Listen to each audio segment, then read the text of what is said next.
right. Good morning, everybody.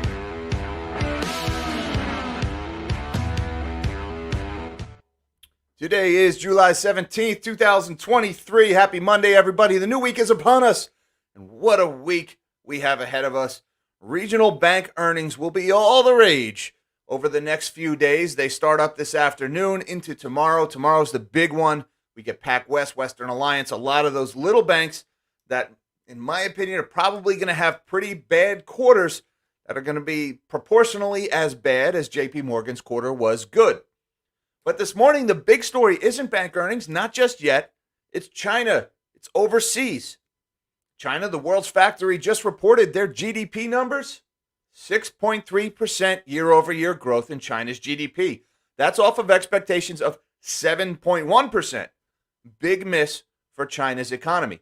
And also keep in mind, when China reports disappointing economic data, everything that comes out of that country is filtered through CCP propaganda artists. So if they're going to admit that it wasn't very good, in truth, it was probably really bad. On top of that, youth unemployment is soaring in China to an all-time high, 21.3% youth unemployment. And think about how profound that is, because here in the United States, we have this aging demographic. The baby boomers are getting older. In China, it is a whole different ballgame. The disproportionate population period in China, because of decades of the one-child policy, there are not enough young people aging into the workforce to replace the older people who are aging out of the workforce in China. So when you already have a problem that bad, and then you've got 21.3% youth unemployment in the country with a demographic, with a population pyramid that looks like that, that is just awful. There's a lot of young people, notably young men in China, with nothing to do, and the people in Taiwan are saying, oh crap, that's not good for us. Elsewhere this morning, Russia has pulled out of the Black Sea grain deal.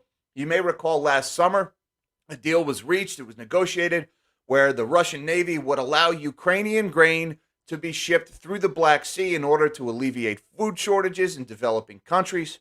Well, today that deal is kaput. Russia has officially withdrawn from that. Wheat prices are reacting. They're higher by about 2.5% this morning. They were higher by about 3.5%. They've come down a little bit off of that. And the housing market. We've also got a lot going on in the housing market.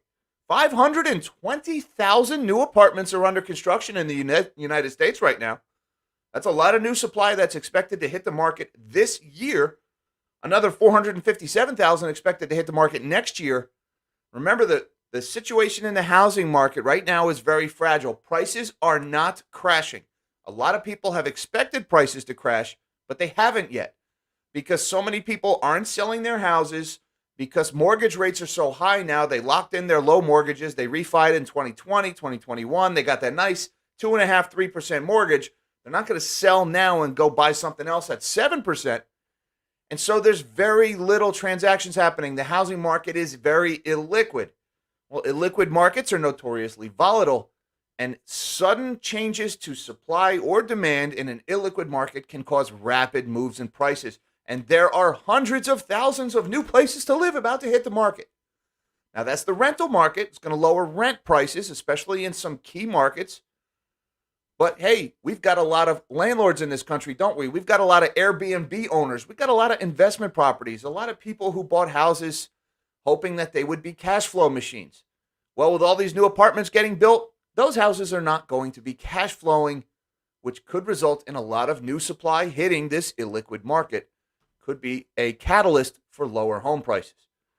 And with that, it is time to shrink my big melon of a head, and let's see what's going on in markets. And look at this, the Fear Greed Index, CNN Fear Greed Index, still over 80. Let's do a little refresh here. Are we still this high?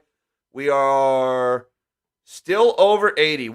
Over a month and a half now, the Fear Greed Index has been just this high. And I got to send a shout out to my man, Nashville Pasta Man, who hit the nail right on the head. Thank you, sir, for the super chat.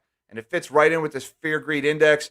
He says, I'm an optimist like my buddy Jack, that markets will soon roll over and reflect what is actually happening in the economy. Optimistic that stock valuations will once again be relevant. Optimistic deleveraging. Cheers. And, Pasta Man, Perfectly worded, sir. I don't really do optimism. I'm known for being relatively bearish. I wear it right here on my sleeve, Perma Bear, written in invisible ink. But I am optimistic that reason will prevail here. These markets are so ridiculously top heavy, so overpriced. The economic data is moving in one direction. Stock valuations are moving in the other direction. We have seen this story before, and we know how this story ends. And I am optimistic that reason will prevail, just like my man Nashville Pasta Man. So thank you, Nashville. I appreciate the super chat and the support of the channel, sir. And I share your optimistic appraisal of the situation. All right, the S&P 500 not crashing today, though. Currently up 3.4 points, or 0.08%, trading at 4,508. The Dow is down by about 80 points this morning, or 0.25%, 34,428 on the Dow. NASDAQ is that right? NASDAQ is up 64 points. Look at that. Risk on in the NASDAQ, 14,174, up 0.43% this morning. And the DXY is heading a little bit higher this morning after a vicious pullback last week. Back over 100, currently at 100.05, up 13 basis points this morning, or 0.13%. And looking at the bond market right now, looks like bond market is basically flat to unchanged. Some red, some green. No big moves either way. We got the 30-year is up 2.5 basis points this morning. The 10-year up 1.5 basis points. Meanwhile, the 2-year is down 1, and the 1 month is essentially unchanged. So not a lot happening in bonds this morning. Commodity market, we got a lot of red today. That's off of that stronger dollar. Gold is down 13.85, or 0.7%, at 1,950. Silver's taking a breather today after a monster run last week, down 32 cents this morning, or 1.29%, trading at 24.87. Platinum, by popular demand, at 973.65. That's down about $10, or 1% this morning. And palladium's having a good morning, up $8, or 0.66%, at 1,274. Oil down 82 cents, or 1%, at 74.50. That's that Chinese economic data driving oil prices lower. And we were mentioning that last week. We said, look, guys, we were right at that 200-day moving average. I said, watch that. That's going to act as resistance. That's exactly what it did. And then on my live stream Friday afternoon, I said, it's going to depend on the narrative next week. Are we going to be talking about tighter supplies, about Russian production cuts and Saudi production cuts and U.S. oil rigs shutting down? Or are we going to be talking about collapsing global trade and retreating demand? Well, with this Chinese economic data this morning, it looks like the demand side is winning out. And oil prices currently heading lower. See where we go from here, currently between the 50 and the 200-day line. But here is the big story this morning. Wall Street cuts China growth forecasts as economy disappoints. Citi, Morgan Stanley, and several banks see growth of 5% this year. This is after China reported GDP growth of 6.3% last night. Beijing's stimulus is likely to be smaller than previous periods. China's disappointing economic growth figures prompted several economists to downgrade their forecast for the year, citing major weaknesses in the recovery and Beijing's relatively muted stimulus response. JP Morgan, Morgan Stanley, and Citigroup were among banks to cut their projections for economic growth this year to 5%, putting Beijing's official GDP target of around 5% at risk. Official figures released Monday showed the economy lost momentum in the second quarter, with consumer spending growth weakening notably in June and property investment contractions. So China continues to suffer from that property bubble that they never resolved. There's still trillions and trillions of dollars in bad debt, still entire cities that nobody needs that have mortgages. And now we've got weakening consumer demand, and not mentioned in this article, weakening manufacturing in China, because China is the world's factory and the world is not buying as much crap. And that's not good for the world's factory because they're the ones who sell it. And we're starting to see that in China's GDP.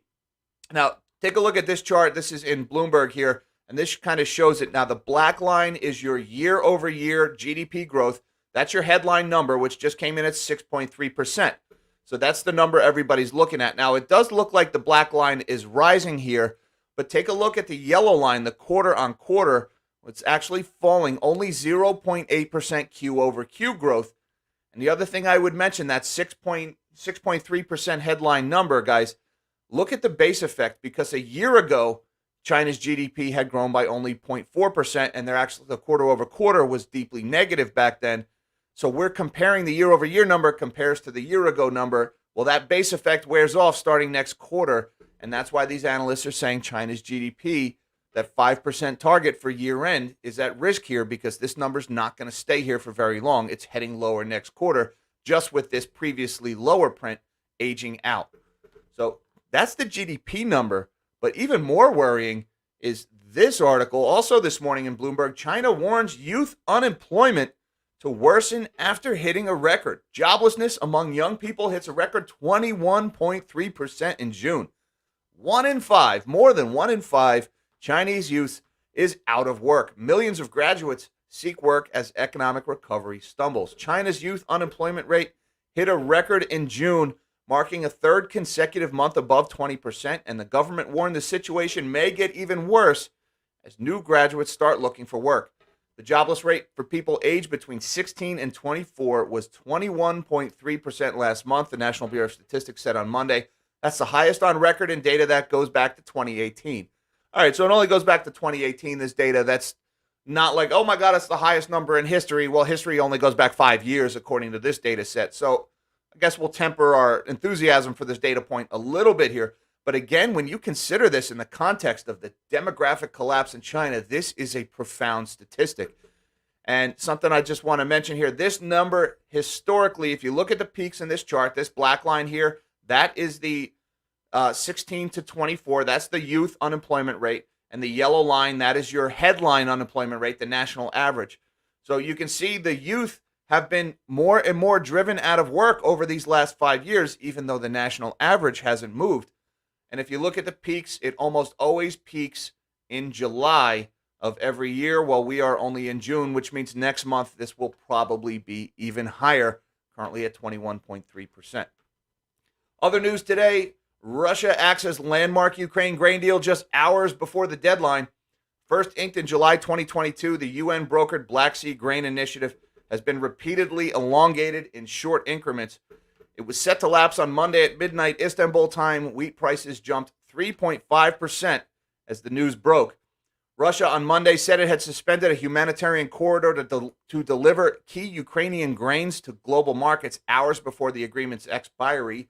First inked in July 2022, the UN-brokered Black Sea Grain Initiative has been repeatedly elongated in short increments. It's an odd sentence. Repeatedly elongated in short increments. Okay, moving on. Amid increasing discontent from Russia over perceived restrictions that limit the full dispatch of its own grain and fertilizer exports. Russian head of state Vladimir Putin reiterated these complaints over a weekend call with South African President Cyril Ramaphosa, saying, according to a Google-translated report from the Kremlin, that the key objective of supplying grain to countries in need, including those on the African continent, had not been achieved under the Black Sea Grain Initiative.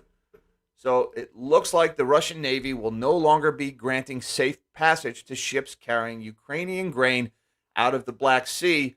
And this is one of the things I warned about last year in the lead up to this war, because Ukraine is such a vital food exporter, and Russia, that most of the victims from this war would not be on the battlefield, that they would be in the developing world or the global south, where they don't have food security.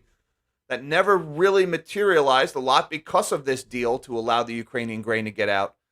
But we'll see what happens now. And by the way, looking over at the commodity board again, we glossed over that, but wheat this morning, it looks like it's falling right now. It was 2.5% higher. Now it's actually down 0.3% or $1.20 for U.S. wheat. So much for that story. That spike in grain prices did not last. Corn is down also. Soybeans are higher, but only marginally. So something else is happening that is overriding this Russian grain story in grain markets right now. And check this one out in Barron's, guys. New apartment buildings are opening up. How the glut changes rent. The highest number of new multifamily apartments since the 1980s is expected to hit the rental market this year. The supply will continue to outweigh demand with sluggish rent growth as a result. A rental construction boom is underway with a historically high number of large multifamily units under construction, according to census data. CoStar Group, a commercial real estate services and analytics firm, says it expects 520,000 new multifamily units to hit the market this year. That would be the most units to come online since the mid-1980s, according to CoStar Group. And there's more on the horizon. The same guy says he expects an additional 457,000 units to hit the market next year. Vacancy rates will likely continue to rise and rent growth will remain low as a result, according to a report from CoStar apartment listings website, apartments.com. It's not a new trend. The second quarter was the seventh straight quarter that multifamily supply had outstripped demand. Again, this is important, guys, because as the rent in apartments heads lower because they're overbuilding, that will drag on single-family home rentals as more people choose to rent out apartments instead of smaller starter homes. Well, that means that those homes that have mortgages, have owners, landlords who need to make payments on them, they won't be cash flowing as much because they'll need to lower their rents to compete with these nearly million new apartments that are going to hit the market in the next 2 years. So that could result in new supply hitting the market, bringing down home prices. Just one thing I want to mention, though. Not every market is seeing the same rental slowdown. This is important. There's a lot of nuance to the housing market, obviously, and local trumps national. But rent in places such as Cincinnati, Columbus, and Chicago are among those that have increased the most from a year ago. The explanation, once again, comes down to supply. Markets with the strongest rent growth just have not seen very much new construction. But rents in previously hot markets such as Austin, Vegas, and Phoenix have fallen the most. All the developers got the same memo, and they all rushed into the same places. This guy says about the Sun Belt region, a name for markets stretching across the southern U.S. They all started building at once, and now the markets have crashed. That last statement's a little bit too much rhetoric there. Markets have crashed. I wouldn't use that phrase. Markets have not crashed, but rents, especially in these key boom town areas, these big Sun Belt cities, the rents have stopped going up in those cities and have started going down. And last but not least, guys, I want to talk about this one. New York Empire State Manufacturing Index came out this morning. The New York Empire State Manufacturing Index fell 5.5 points from a month earlier to plus 1.1 in July of 2023. That's beating market expectations for negative 4.3. The manufacturing index, this is anything above zero, marks expansion. Anything below zero is contraction, and these are month-over-month indexes. So a very slight expansion of manufacturing activity in New York for the month of, is this June data? This is July data. All right, so slight expansion. Now, I would just add, if you look at this chart going back the last 5 years, this thing has been deeply in negative territory for most of the time since really the start of 2022. So a slightly positive number this month, that's starting from a very low base point. So it's not terrible news. This is not really necessarily even bad news. This is just an absence of more terrible news, but it's worth mentioning because these numbers, you can see some of the previous numbers reported here, minus 31.8, minus 24, minus 32, minus 31. We've had some really lousy Empire State Manufacturing numbers. So is this just a lower high and we're headed to another low? Only time will tell. And all right, guys, that is about all I got for you this morning. Again, the fireworks starts tomorrow with the regional bank earnings. This is going to be a big week for bank earnings. We've also got some big economic data coming out later this week. We've got retail sales data coming out. We've got some tech earnings with Tesla and Netflix on Wednesday, but really it's going to be the banks that determine the course of markets this week. That all starts tomorrow. The big ones, Western Alliance and PacWest, reporting after hours. So buckle up, guys. It's going to be a busy week. I want to say thank you, everybody, for your time this morning. Thank you to my Patreon supporters for everything you guys do for the channel. Link down below should you feel so inclined. And until next time, live small and dream big. Oh, and hi, Mom. Hi, Dad. Love you guys.